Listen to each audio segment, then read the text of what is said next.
Hello everyone, welcome to knowledge plus. इस video में हम आज यानी कि 28 मई 2020 के करंट अफेयर को देखने जा रहे हैं, जो कि बेस्ड होगा डिफरेंट न्यूज़पेपर जैसे द हिंदू, इंडियन एक्सप्रेस से। तो आइए शुरू करते हैं आज का वीडियो।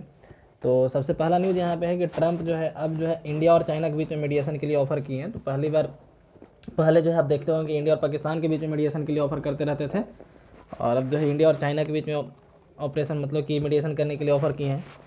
तो हम लोग यहाँ पे देखते हैं कि जैसे कल भी न्यूज़ में आया था कि एलएसी मतलब लाइन ऑफ एक्चुअल कंट्रोल पे जो भी झड़प चल रहा है उसके रिगार्डिंग प्राइम मिनिस्टर के द्वारा मीटिंग किया गया था सीडीएस, एनएसए और तीनों आर्मी चीफ के साथ।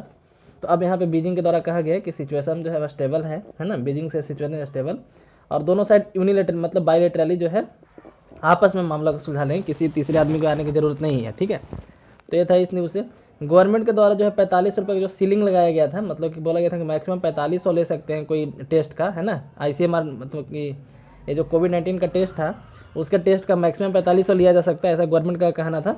तब उस सीलिंग को हटा लिया गया है। ठीक है, मतलब कि अब मैक्सिमम चार्ज जो था उसको हटा लेगा, जो भी प्राइवेट लैब है अपने हिसाब से ले सकते हैं। फिर नेक्स्ट यहाँ पे कि तेजस मार्क 1 के बारे में, कल 2 तेजस को ठीक है शामिल किया गया है इंडियन एयरफोर्स में।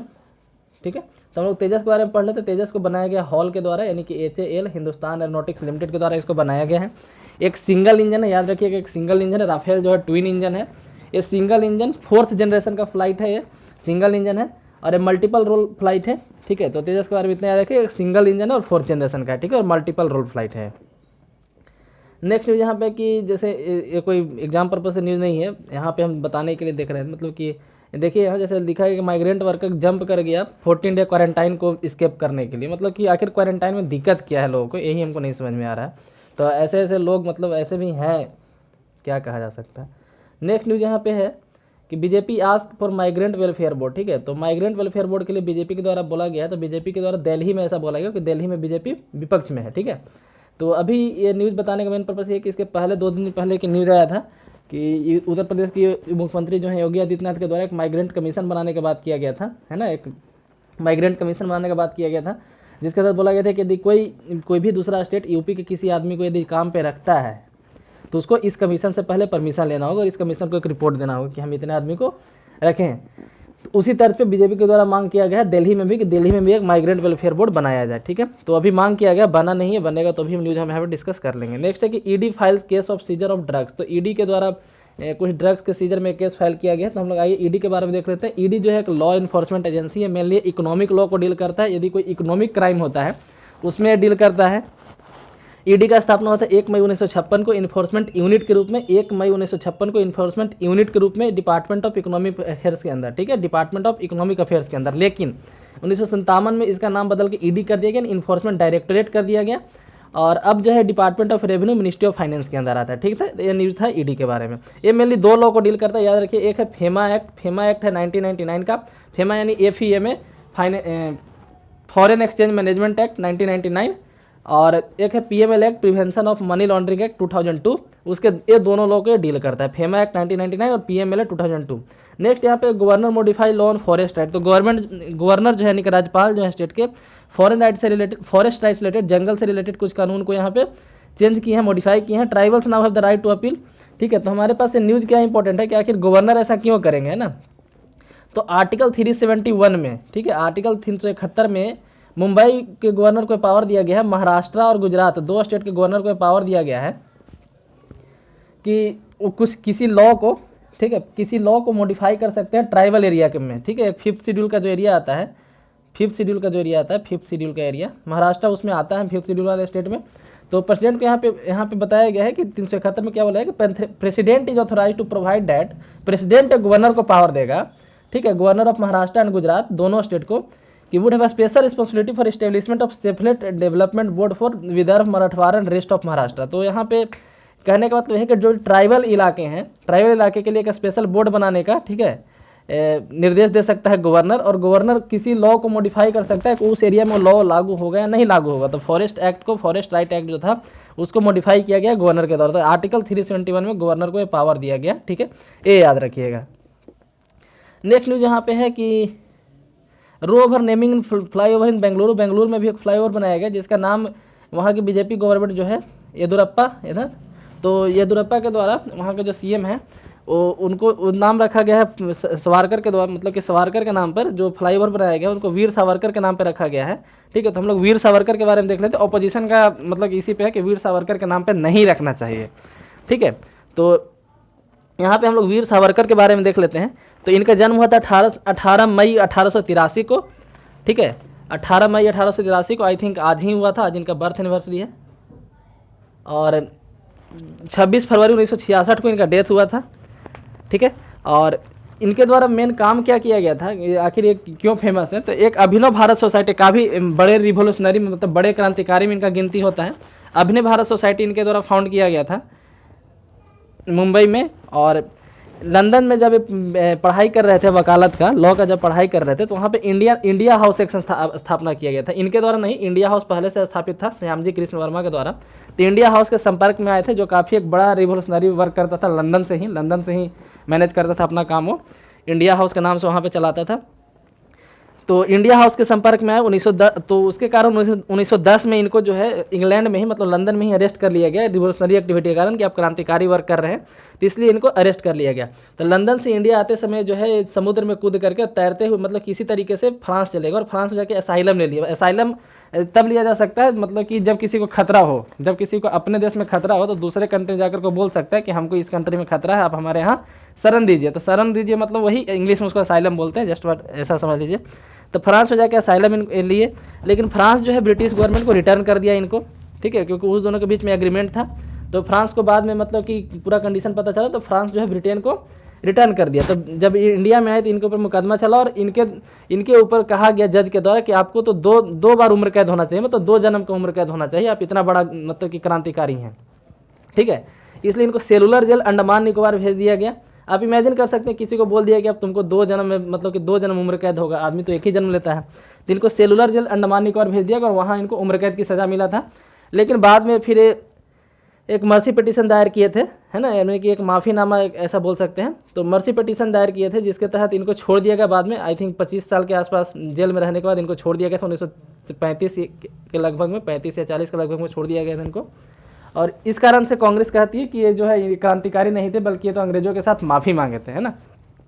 तो उनकी एक गलती के कारण बोलिए या फिर जो भी, आखिर माफ़ी मांगने के पीछे इनका सोच ये था कि यदि हम ज़िंदगी भर पूरा बर्बाद कर देंगे जेल में, तो फिर हम भारत को आज़ाद कैसे कराएंगे, या फिर किसी रिवोल्यूशनरी एक्टिविटी को कैसे आगे बढ़ाएंगे, अपना जो सोच है उसको कैसे लोगों तक पहुँचाएंगे। ठीक है, इनका नाम महात्मा गांधी के मर्डर में भी आया था। महात्मा गांधी को जो मारा गया था नाथूराम गोडसे के द्वारा, तो उनके में मतलब कि उसमें भी इनका नाम आया था, क्योंकि महात्मा गांधी के विरोधी माने जाते थे। और तो लेकिन फिर कोर्ट के द्वारा इनको छोड़ दिया गया था, क्योंकि इनके ऊपर कोई एविडेंस नहीं आया था कि ये भी उसमें संलिप्त थे। तो ये था इनके बारे में, वीर सावरकर के बारे में। याद रखिएगा कि अभिनव भारत सोसाइटी जो है वीर सावरकर के द्वारा बनाया गया था। इनके द्वारा एक बुक लिखा गया था, बुक का नाम था the Indian war of independence. 1857 को जो क्रांति हुआ था उसी के लिए बारे में इस बुक में बताया गया था कि the Indian war of independence. ठीक है, इस बुक को हालांकि अंग्रेज के द्वारा बैन कर दिया गया था। नेक्स्ट यहाँ पे कि ICMR रिमूव, तो हम लोग ICMR के बारे में पढ़ लेते हैं। न्यूज़ हम लोग फर्स्ट पेज में पढ़ लें कि 4500 का सीलिंग जो है हटा दिया गया है। तो हम लोग ICMR के बारे में पढ़ लेते हैं। तो ICMR का स्थापना हुआ था 1912 में। ICMR का स्थापना हुआ था 1912 में, लेकिन उस समय इसका नाम ICMR नहीं था। उस समय इसका नाम 1911 में स्थापना हुआ था। 1911 में इसका नाम था IRFA। IRFA के नाम से इसका स्थापना हुआ था, इंडियन रिसर्च फंड एसोसिएशन। 1912 में इसका नाम बदल के ICMR किया गया, Indian council of medical research, इस तरीके से। और इसका काम क्या है, तो प्रमोशन ऑफ बायोमेडिकल रिसर्च। ठीक है, गवर्नमेंट ऑफ इंडिया का ये संस्थान है, डिपार्टमेंट ऑफ हेल्थ रिसर्च के अंदर आता है, ministry of health and family welfare के अंदर आता है। तो ये था ICMR के बारे में। नेक्स्ट न्यूज़ यहाँ पे हम लोग देखते हैं कि standing committee on home affair to meet on 3 June. तो स्टैंडिंग कमेटी का मीटिंग होने वाला है 3 जून को। तो हम लोग यहाँ पे देखते हैं स्टैंडिंग कमेटी आखिर होता क्या है ना। तो कमेटी मेनली 2 तरह के होते हैं। पार्लियामेंट्री कमेटी 2 तरह के होते हैं, एडहॉक कमेटी। एडहॉक कमेटी यानी कि जो टेम्पोररी बेसिस के होते हैं, उनको एक स्पेशल काम दिया जाता है, उस काम पूरा हो जाने के बाद उनका डिजॉल्व कर दिया जाता है, मतलब उस कमेटी को ख़त्म कर दिया जाता है। लेकिन स्टैंडिंग कमेटी जो होते हैं परमानेंट नेचर के होते हैं। स्टैंडिंग कमेटी 3 तरह के होते हैं, कहते हैं फाइनेंशियल स्टैंडिंग कमेटी, फिर डिपार्टमेंटल स्टैंडिंग कमेटी, उसके बाद अदर स्टैंडिंग कमेटी जो मिसलेनियस होते हैं। तो फाइनेंशियल स्टैंडिंग कमेटी 3 होते हैं। उसमें एक होता है PAC public account committee, estimate committee और कमेटी ऑफ पब्लिक अंडरटेकिंग। ये तीनों फाइनेंशियल कमेटी के अंदर आते हैं। ठीक है, फाइनेंशियल स्टैंडिंग कमेटी के अंदर आते हैं। उसके बाद डिपार्टमेंटल स्टैंडिंग कमेटी जो होता है 24 स्टैंडिंग कमेटी होता है, ठीक है। Departmental standing committee 24 standing committee होता है, जो 16 + 8 यानी 16 लोकसभा में से आते हैं और 8 स्टैंडिंग कमेटी राज्यसभा के अंदर होता है। 16 स्टैंडिंग कमेटी लोकसभा का होता है और 8 स्टैंडिंग कमेटी राज्यसभा का होता है। नाम से पता चल रहा है कि डिपार्टमेंटल स्टैंडिंग कमेटी है ना, हम लोग पीएससी के बारे में एक दिन काफ़ी डिटेल में पढ़े थे, ठीक है। तो जो होम अफेयर्स है ना, standing committee on home affairs, इसी से पता चल रहा है कि डिपार्टमेंटल स्टैंडिंग कमेटी के अंदर आता होगा ना, मतलब कि हर एक डिपार्टमेंट, गवर्नमेंट का जितना डिपार्टमेंट है सबका एक स्टैंडिंग कमेटी होता है। तो स्टैंडिंग कमेटी करता आखिर क्या है, तो जैसे मान लीजिए कोई बिल आता है, मान लीजिए कि होम अफेयर्स का मिनिस्ट्री जो है, गृह मंत्रालय के द्वारा कोई बिल आया, तो उससे संसद में बहस होता है, लेकिन संसद में आप देखते होंगे कि बहस ठीक से हो नहीं पाता, वहाँ पे हल्ला इतना होते रहता है, इतने सारे लोग रहते हैं, ठीक से कोई पॉजिटिव निगेटिव बात बोल नहीं पाता कि इस बिल में क्या कमी है, क्या इसमें मतलब कि अच्छाई है, क्या बुराई, इसके बारे में कोई वहाँ पे एक निश्चित राय नहीं बन पाता है, जिस कारण से स्टैंडिंग कमेटी की जरूरत पड़ा इंडिया को, ठीक है। तो स्टैंडिंग कमेटी सालों भर वर्क करता है, जैसे कि संसद साल में कुछ ही दिन वर्क करता है, लेकिन standing committee all over the year मतलब वर्क करते रहता है। लेकिन अभी जो है बंद है क्योंकि लॉकडाउन के कारण। तो आनंद शर्मा जो है कांग्रेस के मेंबर हैं, उनके द्वारा राज्यसभा चेयरमैन को चिट्ठी लिखा गया था कि ऑनलाइन मीटिंग करने का भी कम से कम इजाज़त दिया जाए, ठीक है। तो ये था standing committee on home affairs के बारे में। याद रखिएगा 24 डिपार्टमेंटल स्टैंडिंग कमेटी है, जिसमें 16 लोकसभा के अंदर आता है, 8 राज्यसभा के अंदर आता है। Standing committee all over the year work करता है और इसमें मिनिस्टर नहीं होते हैं, किसी भी कमेटी में, स्टैंडिंग कमेटी में मिनिस्टर नहीं होते हैं। और यहाँ पे क्या होता है, तो डिफरेंट पार्टी के मेंबर होते हैं, कोई जरूरी नहीं है किसी विपक्ष के पार्टी के या फिर सत्ता पक्ष के पार्टी के होते हैं, दोनों पार्टी के मेंबर होते हैं, हर पार्टी के इसमें मेंबर होते हैं और किसी बात पे इसमें खुल के चर्चा होता है, ठीक है। तो हम लोग पढ़े इसके बारे में। नेक्स्ट यहाँ पे कि huge challenge likely to emerge when the swarm flying over 20 district Rajasthan. तो यहाँ पे लोकस्ट के बारे में बताया गया है। लोकस्ट जो हम लोग 2-3 दिन से इसको न्यूज़ में पढ़ रहे हैं, लोकस्ट वार्निंग के बारे में इसमें बताया गया है, तो कल भी ये न्यूज़ में था। तो हम लोग लोकस्ट के बारे में देख लेते हैं। लोकस्ट का अटैक जो हुआ है अभी इंडिया में 2-3 स्टेट में, मध्य प्रदेश में भी न्यूज़ में था। तो लोकस्ट होते क्या है, तो शॉर्ट हॉर्न राइनोसेरस होते हैं, ठीक है। ये छोटे हॉर्न वाले, छोटे सिंग वाले ग्रासहोपर होते हैं, राइनोसेरस नहीं, सॉरी, शॉर्ट हॉर्न ग्रासहोपर होते हैं। और लोकस्ट में 3 तरह के होते हैं। डेजर्ट लोकस्ट जो कि north Africa, middle east, Indian subcontinent वाले इलाके में पाए जाते हैं, मतलब इंडिया में जो होता है वो डेजर्ट लोकस्ट कहलाता है। उसके बाद आते हैं migratory locust, Asia, Africa, Europe वाले रीजन में होता है। रेड लोकस्ट साउथ अफ्रीका वाले रीजन में होते हैं। इंडिया में एक है locust warming organisation, locust warning देता है लोकस्ट से रिलेटेड, वो जोधपुर में है, राजस्थान के जोधपुर में है। और इंडिया में मेनली कौन से होते हैं, तो डेजर्ट लोकस्ट होते हैं। और अफ्रीका का जो हॉर्न वाला इलाका है, अफ्रीका का हॉर्न, जिसमें 4 कंट्री आता है, हॉर्न ऑफ अफ्रीका बोला जाता है, सीड करके याद रखिएगा, है ना। सोमालिया, इरिट्रिया, इथोपिया और डिजुबाती, ठीक है, ये 4 देश है। इसको जो है हॉर्न ऑफ अफ्रीका बोला जाता है। वहाँ से इंडिया में ईरान और पाकिस्तान होते हुए आता है, ठीक है। तो ये था लोकस्ट के बारे में। नेक्स्ट न्यूज यहाँ पे है, Google faces anti trust case in India. तो गूगल पे भी इंडिया में केस हुआ है। इसका मतलब कि इस पे आरोप ये है कि ये जो है अपना जो इसका गूगल पे है उसको ज़्यादा प्रमोट करता है, बाकी का प्रमोशन नहीं करता है, ठीक है। मतलब जो ऐड आता है यूट्यूब पे, या फिर यूट्यूब तो गूगल का ही है ना, तो यूट्यूब पे या फिर बाकी जगह गूगल का जहाँ भी हो, वहाँ पे जो एडवर्टाइजमेंट आता है, तो गूगल वाला अपना ज़्यादा एडवर्टाइज करता है, दूसरे वाले का नहीं करता है, जो कि पैसा तो सबसे लेता है और इसको इक्वल फुटिंग देना चाहिए था, है ना। तो इसके लिए कंपटीशन कमीशन ऑफ इंडिया में केस किया गया है। कंपटीशन कमीशन ऑफ इंडिया का काम क्या है, तो जितने भी मार्केट में प्लेयर हैं एक जैसे, मतलब कि टेलीकॉम कंपनी, तो जितने भी टेलीकॉम कंपनी है सबको एक बराबर सुविधा मिलना चाहिए। मान लीजिए न्यूज़पेपर से रिलेटेड केस है, तो जितने भी न्यूज़पेपर है सबको एक जैसा सुविधा मिलना चाहिए, ताकि कंपटीशन बना रहे मार्केट में। तो कंपटीशन कमीशन ऑफ इंडिया का स्थापना हुआ था 14 अक्टूबर 2003 को। 14 अक्टूबर 2003 को हुआ था। एक स्टैट्यूटरी बॉडी, एक एक्ट के तहत है, competition commission of India act 2002 के तहत है, ठीक है।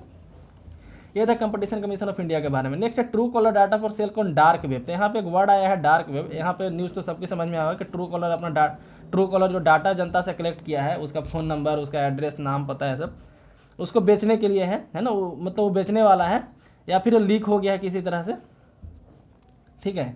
तो हम लोग यहाँ पर डार्क वेब के बारे में पढ़ते हैं।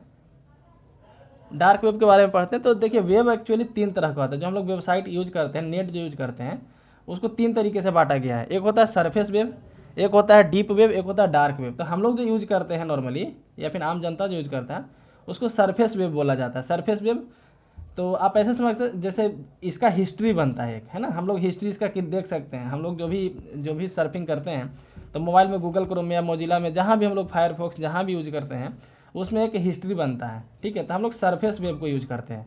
इसके बाद आता है थोड़ा सा, उसको बोलते हैं डीप वेब, है ना।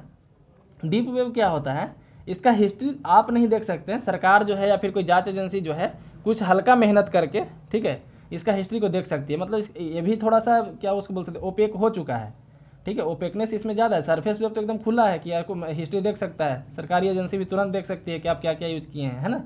लेकिन डार्क वेब में क्या है, सॉरी डीप वेब में क्या है, डीप वेब थोड़ा सा ओपेक होता है सरफेस वेब के मुकाबले। इसमें क्या होता है, हिस्ट्री आप नहीं देख सकते, बाकी जो है सरकारी एजेंसी जब चाहे तब उसको देख सकती है, ठीक है।